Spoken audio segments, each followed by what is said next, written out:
अस्सलाम वालेकुम class 10th chapter number 10 acid base and the salt. Topic है आज का हमारा 10.1.4 जनरल प्रॉपर्टीज़ ऑफ एसिड्स। ठीक है, हमने अब प्रॉपर्टीज़ ऑफ एसिड्स करनी है जिसमें हम इसके यूजेस करेंगे और इसकी फ़िज़िकल प्रॉपर्टीज़ करेंगे कि एसिड्स जब किसी भी चीज़ के साथ रिएक्ट करता है तो वो किस तरह से बिहेव करता है और क्या क्या प्रोडक्ट्स बनाता है। ठीक है, तो सबसे पहले जब हमें फ़िज़िकल प्रॉपर्टीज़ दे दी गई हैं बुक में, ये आपके पास टॉपिक ये दिया गया है general properties of the acids and the physical properties of the acids have been described in the beginning of this chapter। Next हमारे पास जो है वो क्या कहते हैं, फिजिकल प्रॉपर्टीज़ आपके पास कौन सी हैं जो आपने इस चैप्टर के स्टार्ट में पढ़ी हैं, ये वाली, ये फिजिकल प्रॉपर्टीज़ ऑफ एसिड्स हैं। अगर आपको क्वेश्चन पूछा जाता है, लॉन्ग क्वेश्चन में आता है right the physical properties of acid and bases, और उस टाइम पे स्टूडेंट कंफ्यूज हो जाता है कि पता नहीं हमने तो पढ़ी नहीं प्रॉपर्टीज़ और वो कौन सी हैं, तो फिजिकल प्रॉपर्टीज़ बेटा आपके पास ये वाली दी गई हैं, ये हमारे पास physical properties of acids and bases है। ठीक है, अब हमने क्या करना है नेक्स्ट, अब हमारे पास टॉपिक है जी केमिकल प्रॉपर्टीज़, जिसमें हमने जो है वो 5 रिएक्शंस पढ़ने हैं एसिड्स के। रिएक्शंस विद मेटल, इसमें एसिड्स रिएक्ट करेगा मेटल के साथ, और आपको पता है मेटल हमारे पास कौन कौन सा होते हैं। मेटल हमारे पास होती हैं बेटा, जिंक होता है हमारे पास मेटल, मैग्नीशियम होती है, सोडियम होता है used as metal, sodium, zinc, magnesium, aluminium और ETC, ये हमारे पास मेटल्स होते हैं।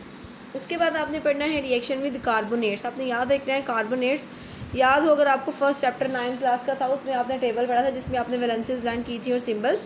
तो कार्बोनेट्स हमारे पास क्या होते हैं, CO3 2 माइनस, ये हमारे पास कार्बोनेट्स होते हैं। कार्बन और ऑक्सीजन का CO3 2 माइनस, ये हमारे पास कार्बोनेट्स होते हैं।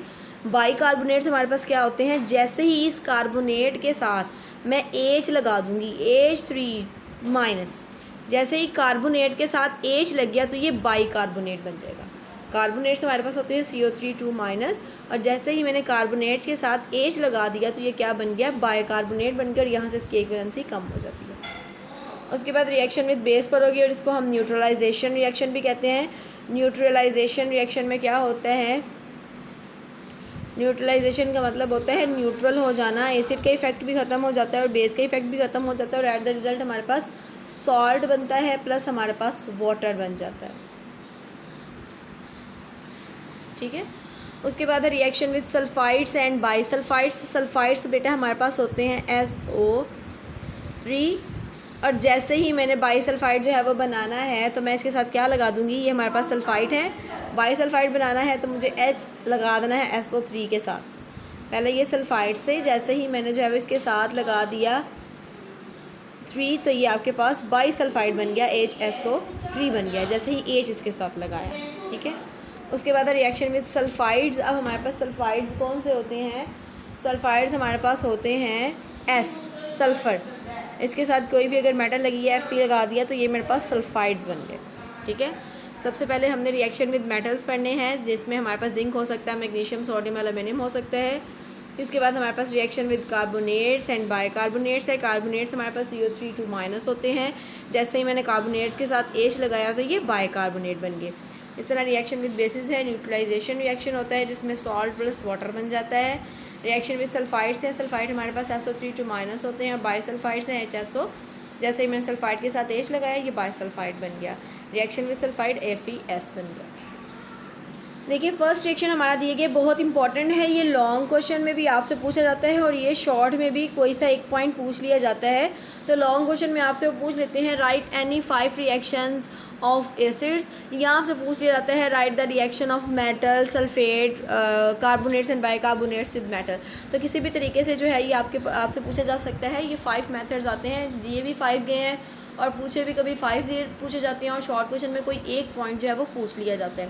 तो बहुत इंपॉर्टेंट है, इसको आपने लर्न करना है, इसके ऊपर लिख भी लें, वेरी इंपॉर्टेंट लॉन्ग क्वेश्चन। ठीक है, reactions with metal, acids react explosively, explosive का मतलब होता है कि धमाका खेज रिएक्शन होता है इसमें। ठीक है, acids react explosively with metals like sodium, potassium, sodium आपको पता है क्या होता है Na सिंबल होता है, पोटाशियम K सिंबल होता है, and the calcium Ca symbol होता है इसका। हाउएवर डाइल्यूट एसिड का मतलब क्या है, आपने चैप्टर नंबर 6 में 9th क्लास में पढ़ा था। डाइल्यूट और कंसनट्रेटेड में डिफरेंस क्या होता है कि डाइल्यूट में ज़्यादा एसिड कम और उसमें वाटर ज़्यादा होता है, ठीक है। तो ये हमने डाइल्यूट एसिड्स लिए हैं HCl H2SO4, जिसको हाइड्रोक्लोरिक एसिड और सल्फ्यूरिक एसिड बोला जाता है। React moderately with reactive metals like, moderately का मतलब होता है ना बहुत ज़्यादा तेज़ी के साथ रिएक्शन देती है और ना बहुत स्लो, दरमियाना जो है वो रिएक्शन देते हैं इसके साथ, with reactive metals like magnesium, zinc, iron and aluminium to form their respective salts with the evolution of hydrogen gas। इसका क्या मतलब है? एवोल्यूशन का मतलब होता है बेटा रिलीज़ करती है। पहले आपको बता दें कि एसिड्स जो हैं वो एक्सक्लूसिवली रिएक्ट करते हैं। किन मेटल्स के साथ एक्सक्लूसिवली रिएक्ट करते हैं ये भी पूछा जाता है। Acid reacts exclusively with which metals, तो सोडियम, पोटाशियम और कैल्शियम के साथ इनका रिएक्शन जो है वो एक्सक्लूसिव होता है, धमाका खेज होता है। बाकी जो हमारे पास डाइल्यूट एसिड्स होते हैं HCl H2SO4, ये मॉडरेटली रिएक्ट करते हैं किन के साथ?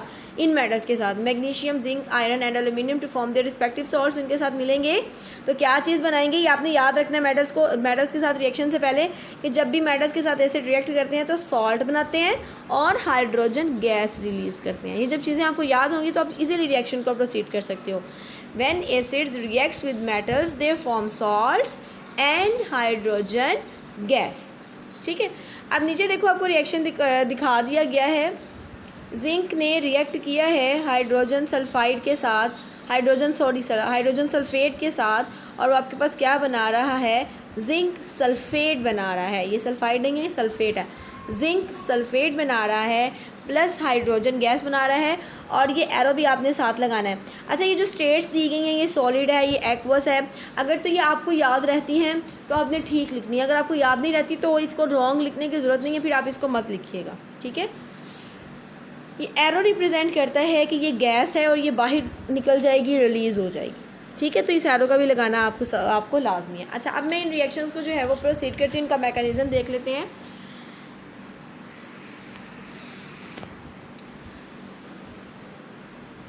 ओके जी, अब ये देखिए ये रिएक्शन है हमारे पास जिंक और हाइड्रोजन सल्फेट का। भी किस तरह से रिएक्शन हुआ है, ये हमारे पास जिंक प्लस हाइड्रोजन जो है वो सल्फेट इस तरह से साथ अटैच्ड होता है SO3 और ये OH,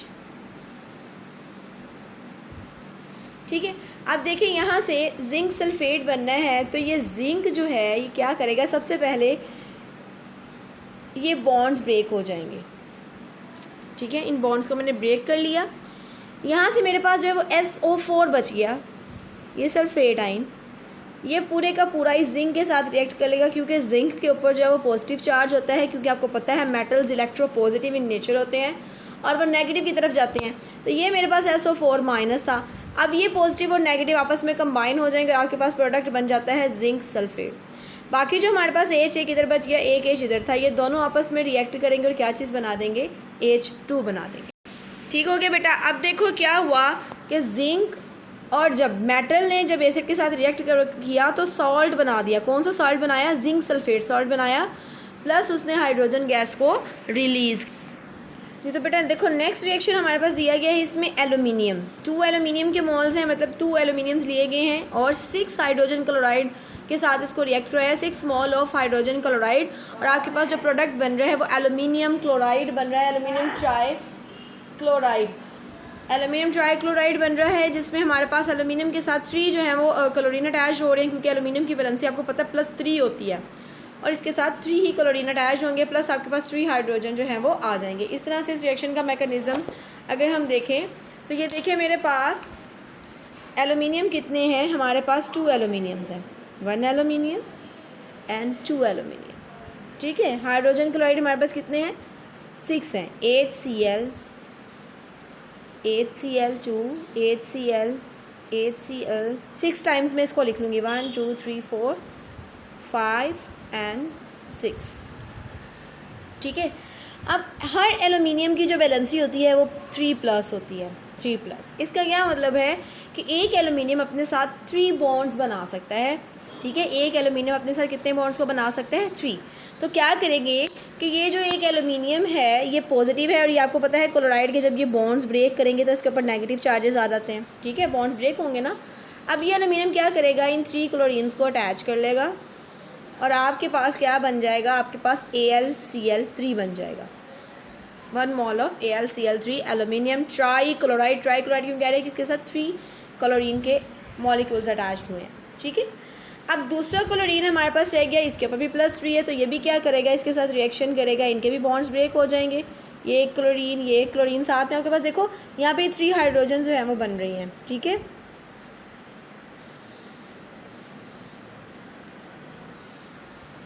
अब यहाँ पे देखो ये भी बॉन्ड्स ब्रेक हो गए, तो ये भी 3 के 3 क्लोरीन लेगा और आपके पास दोबारा से AlCl3 बन जाएगा, ठीक है। और यहाँ पे भी 3 हाइड्रोजन बच जाएंगे और ये भी आपके पास क्या बना देंगे, 3H बना देंगे। मैंने सेपरेट रिएक्शन को करके देखा।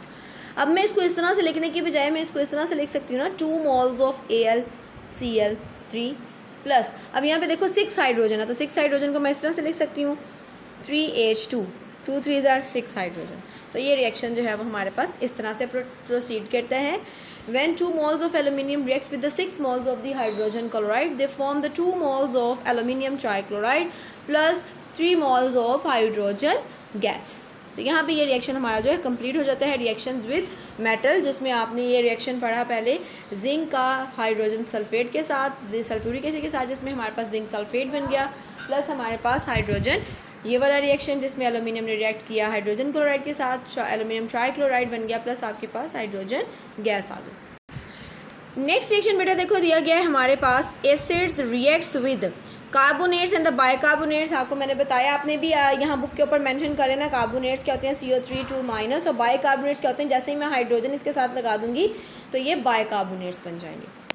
Acids reacts with the carbonates and the bicarbonates to form the corresponding salts. यहाँ पे भी क्या बनेगा, एक चीज़ सॉल्ट बनेगा with the evolution of carbon dioxide gas. अब आपने याद रखना है, जब भी रिएक्शन होगा एसिड्स का कार्बोनेट्स एंड बाइकार्बोनेट्स के साथ, तो कौन सी गैस रिलीज होगी, कार्बन डाइऑक्साइड गैस रिलीज होगी। MCQs में भी पूछा जाता है। When acids reacts with the carbonates and the bicarbonates, they produce carbon dioxide gas and salts। ऊपर वाले में सॉल्ट बन रहा था प्लस आपके पास हाइड्रोजन गैस आ रही थी, नीचे कार्बोनेट्स एंड बाइकार्बोनेट्स के साथ रिएक्शन किया तो कार्बन डाइऑक्साइड गैस आई प्लस हमारे पास सॉल्ट आ गया। अब पहला रिएक्शन इसमें देखो क्या दिया गया है कि जैसे ही कैल्शियम कार्बोनेट ने रिएक्ट किया हाइड्रोजन क्लोराइड के साथ, तो हमारे पास सॉल्ट बनेगा जिसका नाम है कैल्शियम क्लोराइड, प्लस हमारे पास जो है वो कार्बन डाइऑक्साइड गैस बनेगी, प्लस हमारे पास वाटर बनेगा। इस रिएक्शन को अब हम प्रोसीड करते हैं, इसका मैकेनिज़्म देख लेते हैं। जो रिएक्शन हमारे पास दिया गया है CaCO3 प्लस 2HCl बन जाएगा ये हमारे पास Ca calcium chloride Ca2 plus carbon dioxide, ये भी गैस की फॉर्म में है, रिलीज़ हो जाएगी, और H2O, ठीक है, ये प्रोडक्ट बन रहा है। अब देखो ये रिएक्शन कैसे हुआ, मेरे पास 2HCl हैं और मेरे पास कैल्शियम है और साथ इसके कार्बोनेट है CaCO3। मैंने इस तरह से लिख लिया, लिख सकती हूँ ना, क्योंकि इन दोनों के दरमियान में बॉन्ड्स बने हुए हैं, केमिकल बॉन्ड। अब देखो क्या होगा कि आपको पता होना चाहिए कैल्शियम की वैलेंसी कितनी होती है। कैल्शियम की वैलेंसी होती है 2+, और ये कार्बोनेट्स के साथ अटैच्ड हुआ है। जैसे ही मैं इसका बॉन्ड ब्रेक करूँगी तो ये कैल्शियम की वैलेंसी 2+ हो जाएगी। ये 2+ जब मैं इनका बॉन्ड्स ब्रेक करूँगी तो ये मेरे पास 2Cl- बन जाएंगे और Ca2 पॉजिटिव बच जाएगा, प्लस मेरे पास जो है वो H2 आ जाएगा, प्लस मेरे पास जो है वो ये कार्बोनेट आ जाएंगे CO3-, इस तरह से, ठीक है। अभी मैंने फ़िलहाल इसको इस तरह से ब्रेकआउट किया है। रिएक्शन में देखो मेरे पास ये इनके बॉन्ड्स ब्रेक करने के बाद ये इस तरह से मेरे पास आ जाएंगे। अब ये जो Ca2 पॉजिटिव है ये 2Cl- के साथ अटैच्ड हो जाएगा और आपके पास ये प्रोडक्ट बन जाएगा CaCl2, क्योंकि ये इलेक्ट्रोपॉजिटिव है और ये इलेक्ट्रोनेगेटिव है, दोनों आपस में एक दूसरे को अट्रैक्ट करेंगे इलेक्ट्रोस्टैटिक फोर्स के थ्रू और ये प्रोडक्ट बन जाएगा। अब मेरे पास बच गए हैं 2 हाइड्रोजन प्लस, और इसको मैं अगर इस तरह से लिख दूँ 2CO2 प्लस O, इस तरह से, इस बॉन्ड को कोई मसला तो नहीं, मैंने इसको इस तरह से लिख दिया। अब ये दोनों हाइड्रोजन इस ऑक्सीजन को लेंगे और क्या बना देंगे, वाटर बना देंगे। बाकी बच गया ये CO2, ये गैस की फॉर्म में इस तरह से ऊपर आ जाएगा, ठीक हो गया। कैल्शियम कार्बोनेट HCl के साथ जब रिएक्ट किया तो देखो मैंने इनके बॉन्ड्स को पहले कैल्शियम कार्बोनेट के बॉन्ड्स को ब्रेक किया और हाइड्रोजन क्लोराइड के बॉन्ड्स को ब्रेक किया। उनके बाद मेरे पास ये प्रोडक्ट्स बने। कैल्शियम मेरे पास अलग हो गया, हाइड्रोजन गैस अलग होगी, 2Cl- अलग हो गया, कार्बोनेट्स अलग हो गया। ठीक है, उसके बाद देखो ये इलेक्ट्रोपॉजिटिव थे, ये इलेक्ट्रोनेगेटिव थे, दोनों ने एक दूसरे को अट्रैक्ट किया, पॉजिटिव नेगेटिव ने अट्रैक्ट किया। तो ये दोनों, क्योंकि देखो इसके पास 2 पॉजिटिव थे, ये 2 थे, तो इसके साथ अटैच्ड हो गए और कैल्शियम क्लोराइड सॉल्ट बना दिया। उसके बाद ये हाइड्रोजन थे, इन्होंने कार्बोनेट्स को बॉन्ड्स को ब्रेक किया, एक ऑक्सीजन को लेकर वाटर बना दिया और बाकी हमारे पास कार्बन डाइऑक्साइड गैस रिलीज़ हो गई। ठीक है, सेम इसी तरह से बेटा नीचे आपको जो है वो दूसरा रिएक्शन दिया गया है इसी का। उसमें क्या आपको बताया गया है कि हमारे पास 2Na-HCO3 है। अब देखो ये कार्बोनेट के साथ मैंने H लगा दिया, अब ये सोडियम बाइकार्बोनेट, अगर मैं इसको इस तरह से लिखती Na-CO3, अगर मैं इसको इस तरह से लिखती तो ये Na-CO3 बन जाता है, ये सोडियम कार्बोनेट था। इसका भी सेम रिएक्शन आप लिख सकते हैं, मैं आपको ये भी रिएक्शन करके दिखा देती हूँ। 2HCl के साथ मैं इसका रिएक्शन करूँगी तो आपके पास क्या बन जाएगा, Na2NaCl, फिर हमें सोडियम के जो है वो 2 मोल्स लेने पड़ेंगे क्योंकि यहाँ पे क्लोरीन जो है वो 2 है। 2NaCl प्लस आपके पास कार्बन डाइऑक्साइड आ जानी थी, प्लस आपके पास वाटर आ जाना था। सेम रिएक्शन, बहुत से रिएक्शंस, बहुत सी मेटल्स के साथ आप इसका रिएक्शन जो है वो सोडियम के साथ भी करवा सकते हो, पोटाशियम के साथ भी करवा सकते हो, कैल्शियम के साथ भी करवा सकते हो, जिस मेटल के साथ आप चाहो। लेकिन मैं ये प्रेफर करती हूँ कि एक दफ़ा आपको जब मैकेनिज्म समझ आ जाता है तो आप कोई भी मेटल लेकर उसके साथ रिएक्शन करवा सकते हो। जैसे ये मेरे पास जो ऊपर मैंने रिएक्शन किया जिंक और हाइड्रोजन सल्फाइड का, तो मैं यहाँ पे जिंक की जगह पर, मैं यहाँ पे ये हाइड्रोजन सल्फाइड की जगह पर HCl भी तो ले सकती थी जिंक के साथ। तो प्रोडक्ट क्या बना था मेरे पास, ZnCl2 बन जाना था, प्लस हाइड्रोजन गैस आ जानी थी। ठीक है, किसी भी एसिड के साथ आप रिएक्ट करवा सकते हो, किसी भी मेटल के साथ रिएक्ट करवा सकते हो, लेकिन हमने फॉलो जो है वो बुक को ही करना है। ठीक है, ये हो सकता है कि इन केस अगर आपको कोई रिएक्शन भूल जाता है तो आप जो है वो खुद से मेटल्स और एसिड्स लेकर तो वो रिएक्शन कर सकते हो। अच्छा, अब ये देखिए ये रिएक्शन दिया गया है 2Na ये बाइकार्बोनेट लास्ट वाला देखें, सोडियम बाइकार्बोनेट का सल्फ्यूरिक एसिड के साथ रिएक्शन दिया गया है H2SO4 और एट द रिज़ल्ट हमारे पास जो क्या चीज़ बनेगी, सोडियम सल्फेट। ये आपने फार्मूला याद करना है, इसका नाम भी लिख लेना है, सोडियम सल्फेट Na2SO4 प्लस हमारे पास कार्बन डाइऑक्साइड आ जाएगी 2 मोल्स, प्लस हमारे पास 2H2O आ जाएंगे। इसका भी सेम वही प्रोसेस है बेटा। अच्छा, इस रिएक्शन को अगर मैं लिखती हूँ 2Na-HCO3, अब सल्फ्यूरिक एसिड की जगह मैं HCl भी ले सकती हूँ। HCl के साथ रिएक्शन क्या होगा, 2NaCl बन जाएगा। ठीक है, प्लस मेरे पास देखो 2NaCl कैसे बनाइए, 2Na और यहाँ पर जो है वो ये 2 मोल्स ऑफ हाइड्रोजन क्लोराइड के हम लेंगे। ठीक है, कि वहाँ पे तो देखो ना, यहाँ पे हमारे पास H2SO4 था, इसलिए हम इसको इस तरह से लिख रहे हैं। लेकिन यहाँ पे 2HCl है तो मेरे पास क्या बन जाएगा, 2NaCl बन जाएगा, प्लस मेरे पास 2 कार्बन डाइऑक्साइड आ जाएगा, प्लस मेरे पास 2H2O आ जाएगा। ठीक है, सल्फ्यूरिक एसिड के साथ भी कर सकते हो और इसके साथ भी कर सकते हो। अब इस रिएक्शन का मैकेनिज़्म जो है, ये वाले रिएक्शन का मैकेनिज़्म करके देख लेते हैं कि ये किस तरह से हमारे पास रिएक्शन हुआ। यहाँ पर हमारे पास है 2 moles of NaHCO3, NaHCO3 2 moles से। सल्फ्यूरिक एसिड था मेरे पास HSO3OH, इस तरह से सल्फ्यूरिक एसिड था मेरे पास। अब देखो रिएक्शन कैसे हुआ, 2Na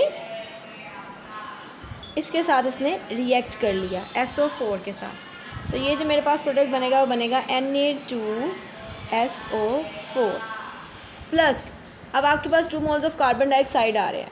ठीक है, अब कार्बन डाइऑक्साइड यहाँ से भी आप हम इसको भी मज़ीद सिंप्लीफाई कर लेते हैं, O मैंने जो HCO3 था मैंने यहाँ पे 2 कर दिया और इसको O कर दिया। ठीक है, ये 2 हाइड्रोजन इस 2 ऑक्सीजन के साथ रिएक्ट कर जाएंगे।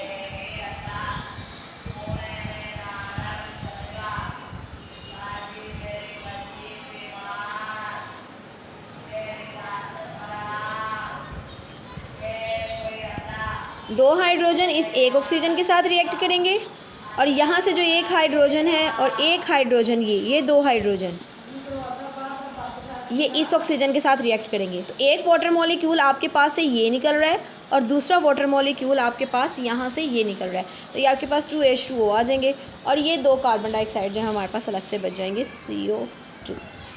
ये रिएक्शन इस तरह से होगा। 2 सोडियम सल्फेट आयन के साथ SO4 के साथ अटैच होंगे और ये बना देंगे सोडियम सल्फेट। यहाँ से 2 हाइड्रोजन एक कार्बोनेट की ऑक्सीजन के साथ रिएक्ट करेंगे, एक वाटर मॉलिक्यूल, और यहाँ से सल्फ्यूरिक एसिड के 2 हाइड्रोजन कार्बोनेट की दूसरी ऑक्सीजन के साथ रिएक्ट करेंगे और दूसरा वाटर मॉलिक्यूल। बाकी जो है हमारे पास ये कार्बन डाइऑक्साइड के अलग से हो जाएंगे, या आपके पास 2 कार्बन डाइऑक्साइड बच जाएगा। नेक्स्ट रिएक्शन है हमारा रिएक्शन विद द बेसिस। बहुत इंपॉर्टेंट रिएक्शन है और ये पूछा जाता है राइट द न्यूट्रलाइजेशन रिएक्शन, तो आप उसमें रिएक्शन विद बेसिस ही लिख सकते हैं। देखिए क्या लिखा हुआ है, acids reacts with the bases oxides and the hydroxides of the metal ammonium hydroxides to form the salts and the water. तो आप न्यूट्रलाइजेशन रिएक्शन में ये डेफिनेशन लिख सकते हैं, acids react with the bases to form salts and the water, this process is called the neutralisation reaction. और ये important short question है और इसके ऊपर आप लिख दें डिफाइन द न्यूट्रलाइजेशन रिएक्शन, और इन दोनों में से आप कोई सी भी एक एग्जांपल दे सकते हो। देखो मेरे पास बेस क्या होती है, बेस जिसके पास हाइड्रोक्साइड ग्रुप मौजूद होता है, तो NaOH ये मेरे पास बेस दी गई है, प्लस इसने एसिड के साथ रिएक्ट किया, तो देखो ये Na इस HCl के साथ अटैच हो जाएगा और NaCl बना देगा, और यहाँ से OH ये इस H के साथ अटैच हो जाएगा और वाटर बना देगा। इसी तरह से ये कॉपर ऑक्साइड है, क्यूपरस ऑक्साइड इसको बोला जाता है, कॉपर ऑक्साइड भी बोलते हैं लेकिन इसको क्यूपरस ऑक्साइड बोला जाता है, प्लस सल्फ्यूरिक एसिड। ये कॉपर क्या करेगा, इस सल्फेट के साथ रिएक्ट कर लेगा। ठीक है, सिंपल अगर मैं आपको ये एक तरीका बताऊं रिएक्शंस के करने का, तो देखो आप ये मेटल हमेशा जो है वो नेगेटिव के साथ अटैच होता है। जैसे ये मेरे पास देखो ये दिया हुआ है CuO प्लस H2SO4, ये वाला जो इसका फर्स्ट पार्ट इसके सेकंड पार्ट से अटैच होता है और इसका जो फर्स्ट पार्ट होता है वो इसके सेकंड पार्ट से अटैच होता है।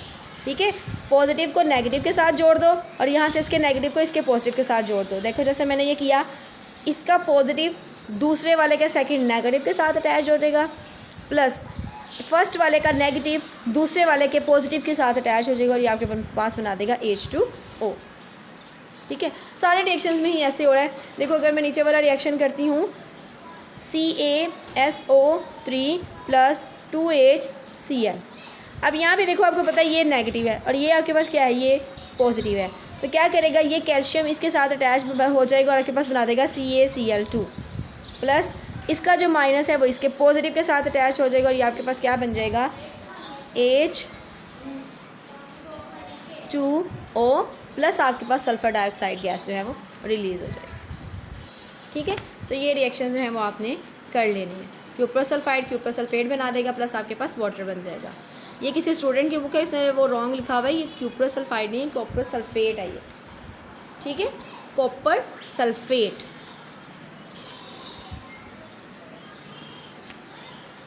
उसके बाद है जी reactions with sulphides and the bisulphide. Sulphides में मैंने बताया था आपको, अगर SO3 माइनस होगा तो ये सल्फाइड है, लेकिन जैसे ही मैं SO3 माइनस के साथ H लगा दूंगी तो ये बाइसल्फाइड बन जाएगा। तो इसके ऊपर लिख लेना आपने HSO3 माइनस और ये SO3 minus. Acids reacts with the sulphides and the bisulphides to form the salts with the liberation of sulphur dioxide. अब आपने याद रखना है, जब भी एसिड्स रिएक्ट्स करते हैं सल्फाइड्स और बाइसल्फाइड्स के साथ, तो वो कौन सी गैस रिलीज़ कर रहे होते हैं, सल्फर डाइऑक्साइड गैस रिलीज़ कर रहे होते हैं।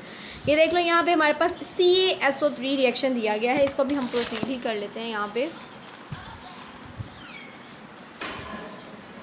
जी ये वाला रिएक्शन बेटा जो आपको दिया गया है CaSO3, मैं इस रिएक्शन को प्रोसीड करने लगी हूँ। CaSO3 प्लस 2HCl, प्रोडक्ट आपके पास बनता है CaCl2 प्लस हमारे पास बनता है SO2 प्लस हमारे पास बनता है वाटर। ये एरो लगाने साथ लाजमी ही रिप्रेजेंट करेंगे गैस को। अब देखें क्या होगा कि यहाँ से ये CaSO2 और ये O, मैंने इसको इस तरह से लिख लिया, SO3 को मैंने इस तरह से लिख लिया, प्लस मेरे पास एक HCl ये है और दूसरा HCl ये। ठीक है, अब जब ये बॉन्ड ब्रेक करेगा तो ये कैल्शियम के ऊपर चार्ज आ जाएगा 2 पॉजिटिव। ठीक है, क्योंकि आपको पता है ये जो था हमारे पास SO3 माइनस था, तो इसके साथ अटैच हुआ था। ये 2 पॉजिटिव जाके इन दोनों क्लोरीन्स को ले लेगा और आपके पास ये प्रोडक्ट्स बन जाएंगे, कैल्शियम क्लोराइड। उसके बाद ये दोनों हाइड्रोजन इस एक ऑक्सीजन को ले लेंगे और प्लस ये आपके पास क्या बना देंगे, वाटर बना देंगे। ठीक है, अब बच गया हमारे पास ये SO2 और ये SO2 जो है वो आपके पास गैस की फॉर्म में आ जाएगा, सल्फर डाइऑक्साइड। इस रिएक्शन को आप सोडियम सल्फाइड के साथ भी कर सकते हैं, NaSO3। Plus 2HCl। तो इसमें भी क्या होगा कि यहाँ पे आपको सिर्फ सोडियम का ये करना पड़ेगा और आपके पास जो प्रोडक्ट बन जाएगा 2NaCl प्लस आपके पास बन जाएगा 2SO2 प्लस आपके पास बन जाएगा H2O, इस तरह से। ठीक है, अच्छा जी, ये आपने डिफरेंट टाइप्स के रिएक्शंस करके इनकी प्रैक्टिस करनी है खुद से, ताकि आपको अंदाज़ा हो कि रिएक्शंस किस तरह से हो रहे हैं। उसके बाद हमारे पास रिएक्शन दिया गया है NaHSO3 सोडियम बाईसल्फाइड के साथ इसका रिएक्शन दिया गया है, प्लस इसका रिएक्शन हमारे पास दिया गया है HCl के साथ। अब यहाँ पे आप इसको जो है वो सल्फ्यूरिक एसिड के साथ भी रिएक्ट करवा सकते हो। सल्फ्यूरिक एसिड के साथ देखो कैसे रिएक्ट करवाएंगे, NaSO3 प्लस H2SO4, तो ये आपके पास बन जाएगा Na2SO4 plus H2O plus sulphur dioxide gas. ठीक है, अब NaHSO3 है, HCl के साथ रिएक्ट कर रहा है, प्रोडक्ट हमारे पास बन रहे हैं। यहाँ पे देखिए NaCl बन रहा है, SO2 बन रहा है, H2O बन रहा है। तो मैं इसको यहाँ पे लिख लेती हूँ, फिर हम इसका मैकेनिज़्म करते हैं, प्लस H2O।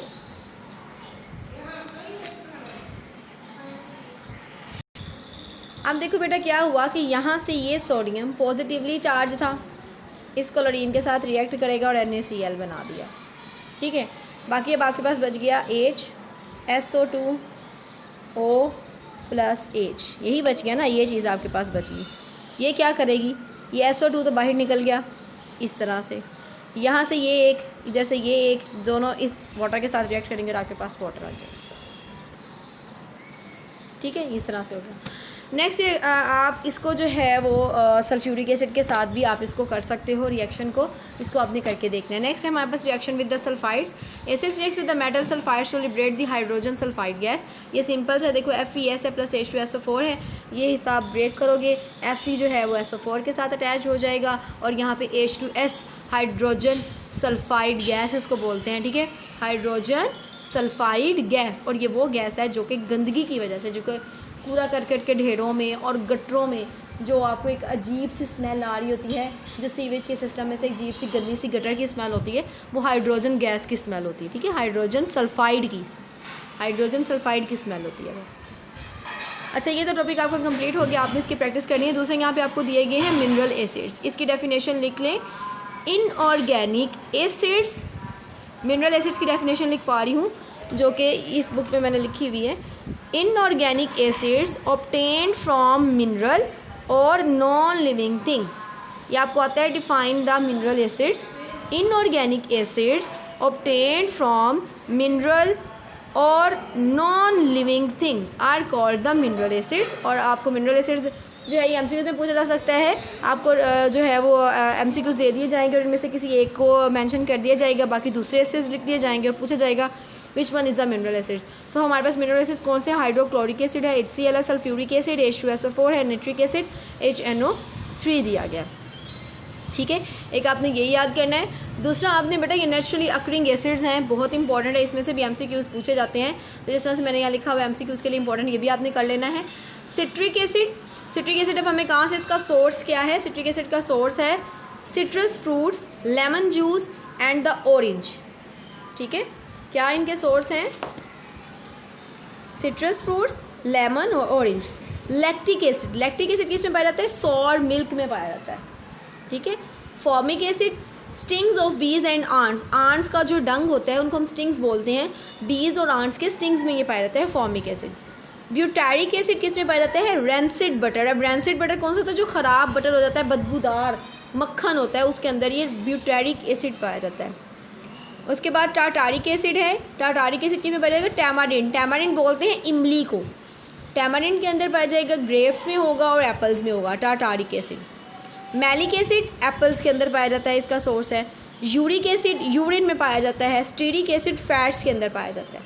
ठीक है, ये बहुत इंपॉर्टेंट है, ये भी आपने लर्न कर लेना है।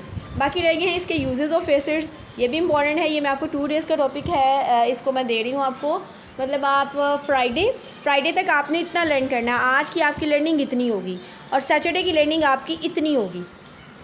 ठीक है, sulphuric acid is use to manufacturing the fertilisers, ammonium sulphates, calcium super sulphate, explosive paints, dyes drugs, it is also used an electrolyte in lead storage battery.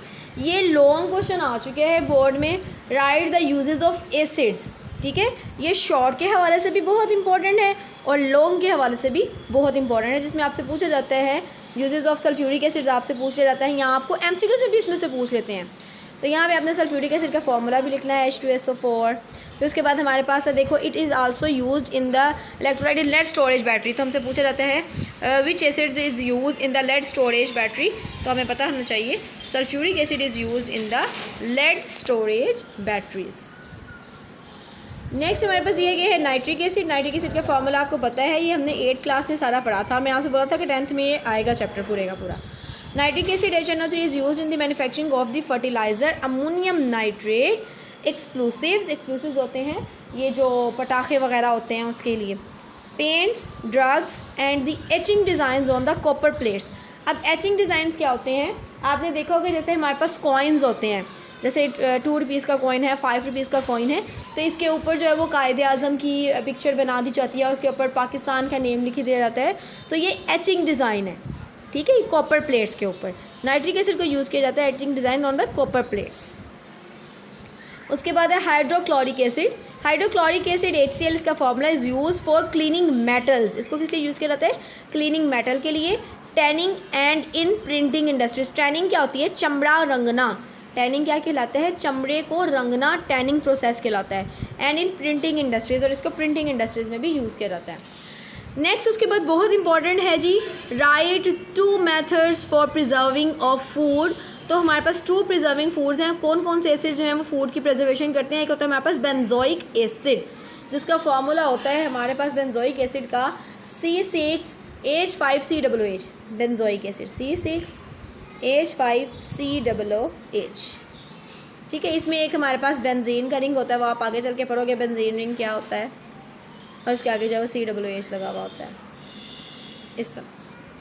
Benzoic acid, इसका फॉर्मूला ये is use for the food preservation, इस food preservation के लिए इसको use किया जाता है। उसके बाद है acetic acid. Acetic acid vinegar होता है, जिसका फॉर्मूला होता है हमारे पास CH3COOH, is use for the flavouring food को फ्लेवर देने के लिए इसको यूज़ किया जाता है। एंड फूड प्रिजर्वेशन, और खाने को महफूज रखने के लिए भी इसको यूज़ किया जाता है। It is also use to cure the sting of wasps. Wasps क्या होते हैं, जो भीड़ होते हैं, ब्लैक कलर के जो भीड़, उनको ये उनके स्टिंग से महफूज करने के लिए, उनके स्टिंग्स का इलाज करने के लिए भी हम एसिटिक एसिड्स को यूज़ करते हैं, ठीक है। ये हो गया, यहाँ तक मैंने आपका टॉपिक को कंप्लीट कर दिया एसिड्स के। तो अब आपका जो है वो इंशाल्लाह मैं मंडे को टेस्ट लूँगी, और उससे पहले जो है वो आपने इस टॉपिक को कंप्लीट कर लेना है। इसमें फिर भी आपको कोई कन्फ्यूजन हो आपने मुझसे पूछ लेना है। और इन इक्वेशंस की मैं आपसे बार बार कह रही हूँ, प्रैक्टिस आपने करनी है खुद से मेटल को और एसिड को चेंज करके। जैसे कि मेरे पास सोडियम हाइड्रोक्साइड दिया गया है, तो आप यहाँ पे पोटाशियम हाइड्रोक्साइड भी कर सकते हो, और एसिड HCl की जगह आप सल्फ्यूरिक एसिड भी कर सकते हो। तो आप किसी भी तरीके से इस रिएक्शन को कर सकते हो। आपने इन रिएक्शंस को डिफरेंट मेथड से सॉल्व करके देखना है और फिर आपने मुझसे पूछना है, ठीक है।